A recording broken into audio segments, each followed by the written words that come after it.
Monsoon की मेहरबानी से फिलहाल भले ही राजधानी की हवा साफ चल रही हो और पूर्ववर्ती आप सरकार के बाद भाजपा सरकार भी इसके लिए अपनी पीठ थपथपाने में पीछे नहीं रहती हो,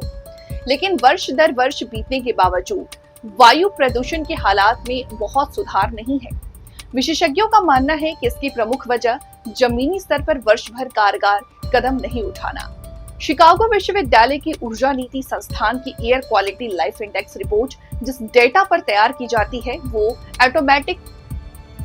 composition analysis group Washington university से लिया गया। यहाँ से प्राप्त 23 साल के PM 2.5 के आंकड़े बताते हैं कि इतनी लंबी समयावधि में भी वायु प्रदूषण के स्तर में कोई उल्लेखनीय बदलाव नहीं हुआ। थोड़ा बहुत ही अंतर देखने को मिला। 2010 से 11 और 15-16 सर्वाधिक प्रदूषित वर्ष रहे,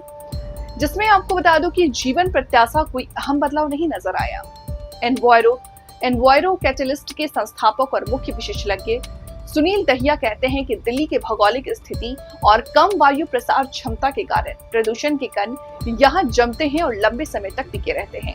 हालांकि दिल्ली के प्रदूषण का एक बड़ा हिस्सा इसके बाहर से आता है, इसीलिए राष्ट्रीय राजधानी क्षेत्र और व्यापक एयर शेड 300-400 किलोमीटर तक के दायरे में स्थानीय उत्सर्जन स्रोतों को नियंत्रित करना बेहद आवश्यक है।